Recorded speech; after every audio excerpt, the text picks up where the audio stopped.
बिना किसी गलती मैं मेरे पिता को झुकने नहीं दूंगी। जब मैं नई शादी करके आई थी तब मुझे बड़ा अजीब लगा था। बड़ी भाभी इतनी पढ़ी लिखी, अच्छे घर की, संस्कारों वाली लड़की होकर कैसे बड़ों से जुबान लड़ा रही हैं। देवरानी ज्योति जेठानी से बोल रही है, पर अन्याय हद से ज़्यादा बढ़ जाए तो इंसान को मुंह खोलना पड़ता है और कहना पड़ता है अब बस। नरोत्तम दास और नीला जी उन चंद लोगों में से थे जो बेटों को पढ़ा लिखा कर इसलिए ही बड़ा करते हैं कि शादी के समय अच्छे से वसूला जाएगा। जागृति प्रसाद से विवाह कर जब इस घर में आई तो उसे समझ आ गया था कि हाथी के दांत खाने के कुछ और, दिखाने के कुछ और हैं। जागृति के पिता ने दान दहेज में वैसे तो कोई कसर छोड़ी नहीं थी, फिर भी लीला उठते बैठते सुनाती थी। नरोत्तम दास और लीला इस बात को अच्छे से जानते थे कि जागृति एक अच्छे घर परिवार की संस्कारवान लड़की है। उसके परिवार में 2 छोटी बहनें भी हैं जिनकी शादियां होना अभी बाकी है। इसी बात का फ़ायदा उठा वो उसे अक्सर ताने दिया करते थे। सगाई के बाद जितनी बार भी देवरानी ज्योति का जेठानी से मिलना हुआ, वो जागृति के व्यक्तित्व से काफ़ी प्रभावित हुई थी। लेकिन शादी के बाद जब वो ससुराल आई तो उसने एक बार जागृति को सास ससुर के साथ किसी बात पर तर्क वितर्क करता देख लिया। तब जागृति ने अपना दर्द साझा किया।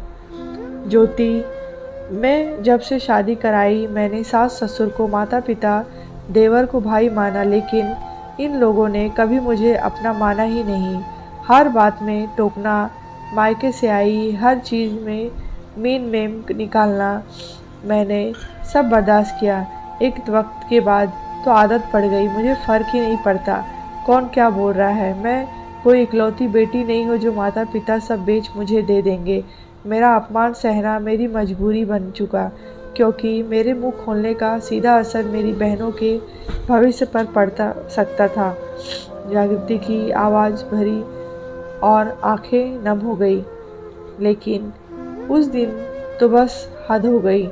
जब मेरे पिता मुझसे मिलने आए तो मैं उन्हें मेरी झूठी मुस्कान के पीछे छिपा दर्द जाने कैसे नजर आ गया। बोलो बिटिया, तू खुश तो है? कहना क्या चाहते हो समधी जी? हम लोग आपकी बेटी को दुखी करके बैठे हैं। नरोत्तम दास और लीला के तेज स्वर से किशोरी लाल जी घबरा गए। बेटियों का पिता वैसे ही मजबूर और उनके ससुराल में सिर झुकाए ही चलता है। बुरा मत मानिए समधी, समधन जी, मैंने तो वैसे ही पूछ लिया। अब आपके घर में कोई कमी कैसे ही हो सकती है? हाँ, तो सवाल ही गलत था, क्योंकि इस तरह का सवाल बेटी से पूछ आप हमें जलील कर रहे हैं।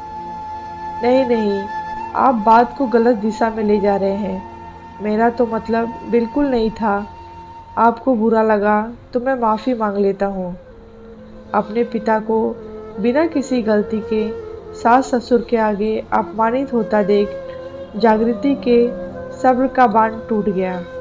अपने पिता के जुड़े हाथों को पकड़ उसने कहा, अब बस, अब बहुत हुआ हो गया। जागृति की गूंजती आवाज़ से सास ससुर सन्न रह गए। पापा, आपको इन लोगों के आगे हाथ जोड़ने की ज़रूरत नहीं, क्योंकि आपका सवाल गलत नहीं। इन लोगों के इरादे गलत हैं। ये जानते हैं कि ये बहू को कितना परेशान करके बैठे हैं। ऐसे में कोई बहू खुश कैसे हो सकती है? वाह बहू, आज तो एक नया रंग ही दिखाया तुमने। पिता को देख इतना जोश आ गया है कि होश ही खो बैठी हो। नहीं मम्मी जी, आप तो होश में आई हूँ। इसी पिता ने मुझे सिखाया था, बेटी, रिश्तों के लिए झुक जाने में कोई बुराई नहीं, पर बार बार अगर तुम्हें ही झुकना पड़े तो रुक जाओ। आज सभी हदें पार हो गईं, क्योंकि मैं आपके बिना आगे बिना गलती 100 बार झुक चुकी हैं, लेकिन आज अपने पिता को बिना गलती मैं झुकने नहीं दूंगी। किशोरी लाल जी जो समझ रहे थे वही निकला। अपनी हमेशा चुप रहने वाली बेटी का ऊंचा स्वर चीख चीख कर बता रहा था कि वो ससुराल में खुश नहीं। समधी समधन जी, मेरे या मेरी बेटी से कोई गलती हुई है? आपकी हमसे नाराज़गी की वजह क्या है? समधी जी, मुंह खुलवाया है तो सुनो। मेरा बेटा हमारा ऑफिसर, जो सोचा था उस हिसाब से तो आपने शुरू में ही कंजूसी दिखाई है। आपकी 2 और बेटियां हैं, इसमें हमारी तो कोई गलती नहीं। हमें तो हमारे स्टैंडर्ड के हिसाब से लेन देन की उम्मीद थी। किशोरी लाल के पास कोई जवाब नहीं था। जागृति ने पिता का थैला उठाया और उन्हें वहाँ से चलने का इशारा किया। इतने में बेटे प्रकाश को आता देख नरोत्तम और लीला घबरा गए।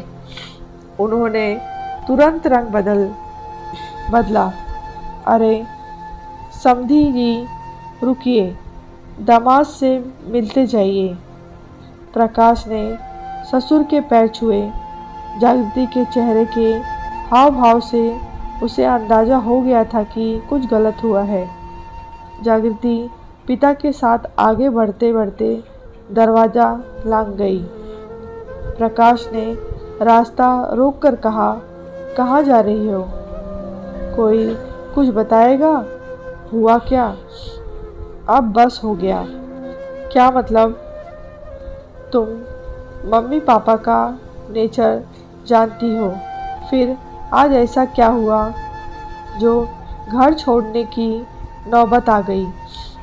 पतिदेव, आप मेरे पिता की औकात से बाहर थे।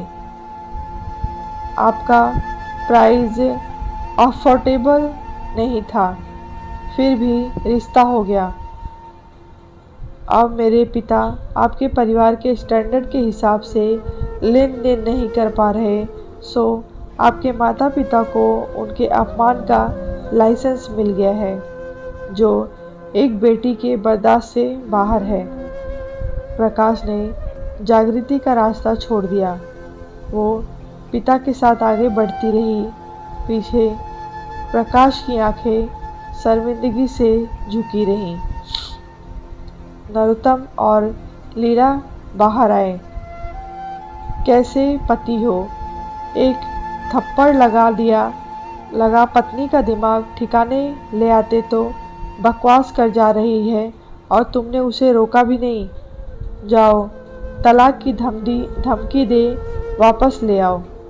तुम्हारे छोटे भाई का रोका है, समाज में नाम खराब होगा। लीला ने प्रकाश को कहा। नहीं माँ, मैं जागृति को नहीं रोकूंगा। आज आपने उसका या मेरे ससुर का अपमान नहीं किया। मेरी कीमत लगा मुझे बहुत छोटा महसूस करवाया।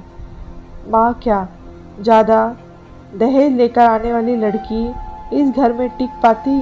आपके और पापा की बातें चुपचाप सुन पाती?